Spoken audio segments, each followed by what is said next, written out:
Hi everyone, my name is Jess and I'm the OIF Health Educator. I'm going to show you how to successfully complete an Impact Grant application. Welcome to Impact Grants 101.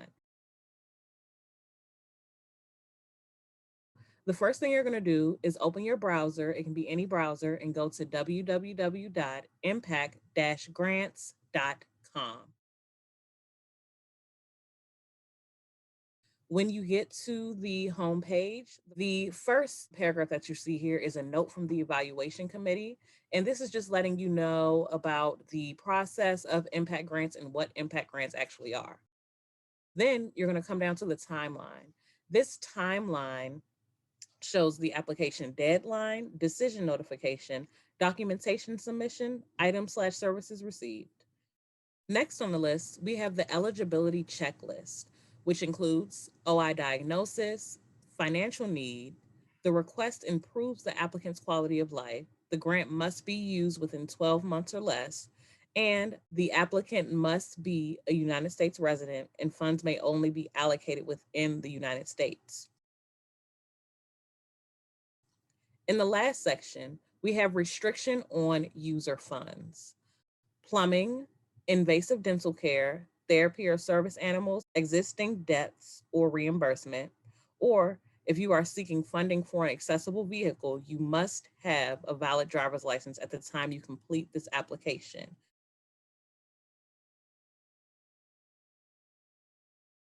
After you read over the information on the left of the page, you will click the Create an Account button. It will take you to the sign up page. You're going to input an email address,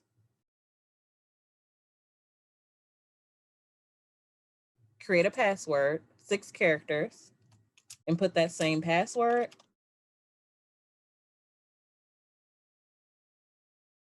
Now you are ready to complete an impact grant application. But before you do, you want to read through this same information that we have on the front page. We just want to make sure that you carefully read through the information. And then after reading through the information, you're going to acknowledge that you read the information and click the acknowledge button. After you have acknowledged the information, we're going to click here to start the application process.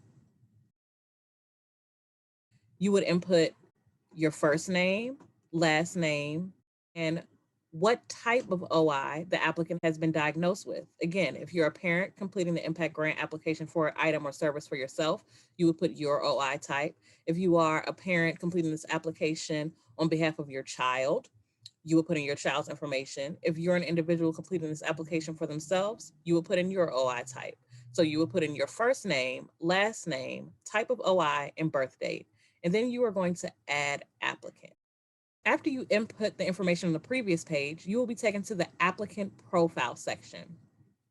It's important to remember that if you are a helping professional, i.e. a teacher or a social worker, please input your client's contact information.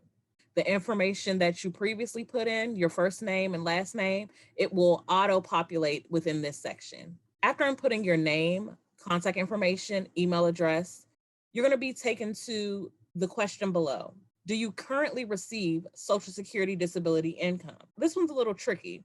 Some of you may have applied for Social Security disability income and you don't know your status. So at the time of the application, you would put no because you aren't currently receiving Social Security disability income. But if you are, you would check yes, and then you would put the amount. With this question, you would multiply your monthly amount times 12 because we want to know how much you received for the year. How much personal income does the applicant make in addition to any Social Security disability income that they may receive, not including SSDI? So this would be any money you receive outside of Social Security disability income. After inputting that information, you're going to input which type of OI you have been diagnosed with, and then you're going to continue to step 2. After completing step 1 and pushing the save and continue button, you will now be sent to step 2, household information. If you live alone, you will not have to complete this section. You can just click save and continue to step 3. If you do live with others, or if you're a parent completing this application on behalf of your child, you would input your information and whoever else lives in the home. Since I'm completing this application on behalf of myself, I would click Save and continue to step 3. If you were a parent completing this application on behalf of your child, you would click to add household member and input the same information that you input for your child. You would input that information as it applies to the adults or other children in the home. After inputting that information for everyone in the home, or if you are just completing this application for yourself and you live alone, we're going to go on to save and continue to step 3. We have now finished the first part of the impact grant application. Can you guys believe it? That went by so fast. After completing the personal information, the household information, we're going to go into the second part of the application, and we're going to click to start new application essay. This will take us to the essay portion of the application, and where you will input what item or service you would like to be covered within the impact grant program. You're going to click apply.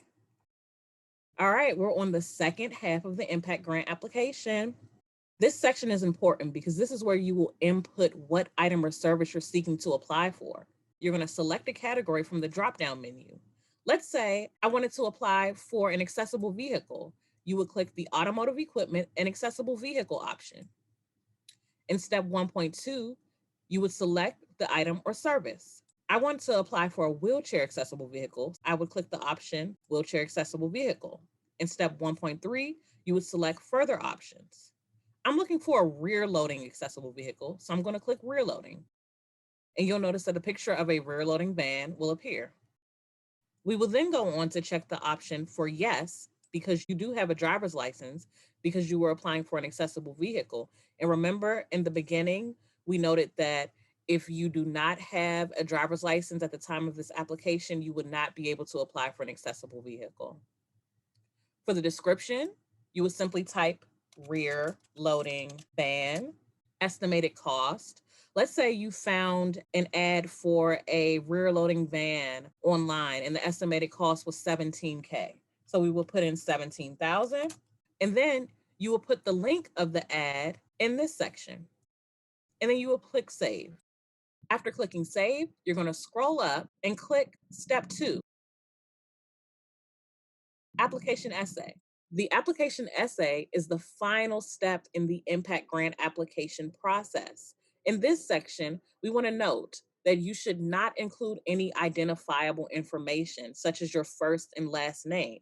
The review committee will see the essay along with other information, but will not know the names of the applicant. By not knowing your name, this helps keep the anonymity of the review process. If you are a parent completing this application for your child, please feel free to have the essay written from your perspective. Be sure to explain how the item or service will assist the applicant. If you are a helping professional, i.e., teacher or social worker, please feel free to have the essay written from your perspective. But be sure to explain how the item or service will assist the applicant. So you would type that information within the essay portion and click save.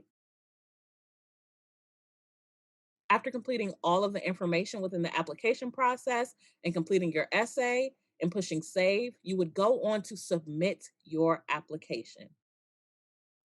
You would click submit again. You're done. That's it. Congratulations. You just submitted your impact grant application.